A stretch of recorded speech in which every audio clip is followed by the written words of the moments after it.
Hello and welcome to Law Minds. In this video, I'll be discussing the concept of confessions under the Indian Evidence Act of 1872. Confessions, statements of guilt made by individuals accused of crimes, serve as admissible evidence in legal proceedings to establish culpability. However, the acceptance and relevance of confessions vary, with not all being deemed valid in criminal trials. Section 24 to 30 of the Indian Evidence Act 1872 outline the rules and prerequisites governing the legitimacy and significance of confessions. These sections address voluntariness, truthfulness, and relevance, with exceptions for admission in specific circumstances. The objective is to prevent confessions obtained through unfair means that might compromise the accused's free will. Emphasizing the importance of corroborating confessions with independent evidence, these legal provisions aim to ensure credibility. Coming to Section 24 of the Indian Evidence Act 1872, Section 24 addresses the inadmissibility of confessions tainted by inducement, threat, or promise in criminal proceedings. Confessions, voluntary acknowledgement of guilt by the accused, are considered irrelevant under specific conditions outlined in this section. Inducement, threat, or promise must be related to the charge, come from an authoritative figure, and be sufficient to reasonably influence the accused. The court employs an objective and subjective test to determine the voluntariness of the confession, placing the burden of proof on the accused to show that it was not influenced by external factors.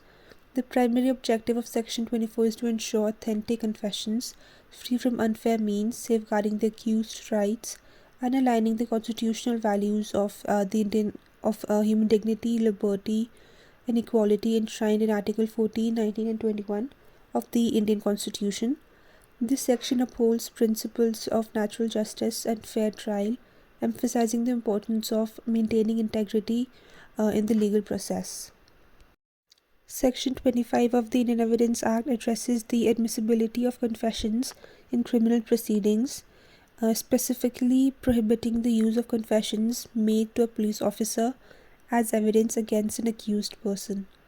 This provision, grounded in the concern that police-induced confessions may lack reliability due to potential influences like fear or coercion, asserts that any statement made to a police officer, whether voluntary or coerced, is inadmissible in court.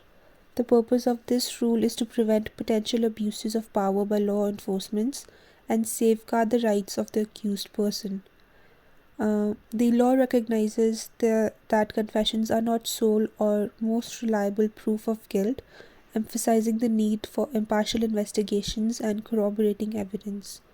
The exceptions of this rule are outlined in subsequent sections of the Act, allowing for admissions in specific circumstances, such as when made in the immediate presence of a magistrate or leading to the discovery of a relevant fact. Section 26 of the Indian Evidence Act addresses the admissibility of confessions made by an accused person while in police custody. It stipulates that any such confession is not admissible as evidence against the accused person unless it occurs in the immediate presence of a magistrate. This provision aims to prevent coercive tactics by the police in extracting confessions, safeguarding the accused from potential abuses of power. The confession must originate from the accused while under police custody and can be made to any person. For admissibility, it must not be made in the immediate presence of a magistrate, emphasizing the magistrate's physical presence during the confession. Violating these conditions renders the confession inadmissible for establishing guilt but may be used to challenge the accused's version of the facts. Section 26 operates on the exclusionary rule, excluding evidence obtained through illegal means, aligning with the constitutional prohibition on compelling self-incrimination. Ultimately, it seeks to uphold the rights of the accused and ensure a fair trial free from undue pressure or influence. Coming to Section 27 of the Indian Evidence Act, it carves out an exception to the general rule that confessions made to the police are not admissible evidence. This section allows for the admissibility of information obtained from the accused person while in police custody if it leads to the discovery of a relevant fact. The provision aims to strike a balance between protecting the accused from coercion and allowing the prosecution to use pertinent information in the interest of justice. The courts have interpreted Section 27, establishing principles that emphasize the voluntariness and specificity of this information. Despite its legal standing, this section has faced criticism for its perceived ambiguity and potential to infringe the rights of the accused. The suggestions for reform include aligning it more consistently with constitutional rights, applying it in exceptional cases with stringent safeguards, and incorporating additional measures to ensure fair and impartial justice administration. The critics propose these improvements to address concerns about potential abuse and uphold the fundamental principles of justice. Section 28 of the Act addresses the admissibility of confessions made after the removal of any initial inducement, threat, or promise that may have influenced the confession. According to this section, if the court determines that the impact of such external factors has been completely eradicated, the confession is deemed irrelevant and admissible as evidence. The main purpose of this provision is to ensure that confessions are obtained voluntarily without external pressure that could compromise their truthfulness or reliability. The court has a discretion to assess whether the initial impact has been eradicated, considering the specific facts and circumstances of each case. As an exception to Section 24, Section 28 allows the court to admit confessions induced by threat or promise when satisfied that the influence has been entirely removed, ensuring the confession is freely and voluntarily made by the accused.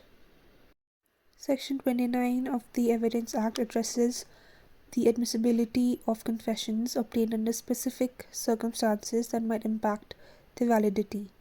This section specifies that confessions made under a promise of secrecy as a result of deception while intoxicated is response to mandatory questions or without a warning about potential use against the accused are not automatically deemed irrelevant. However, this section does not assert the inherent conclusiveness and reliability of such confessions. The court is obligated to scrutinize their voluntariness and truthfulness, considering them in conjunction with other evidence. The court retains the authority to exclude such confessions if they violate principles of natural justice, fair trial, or human rights.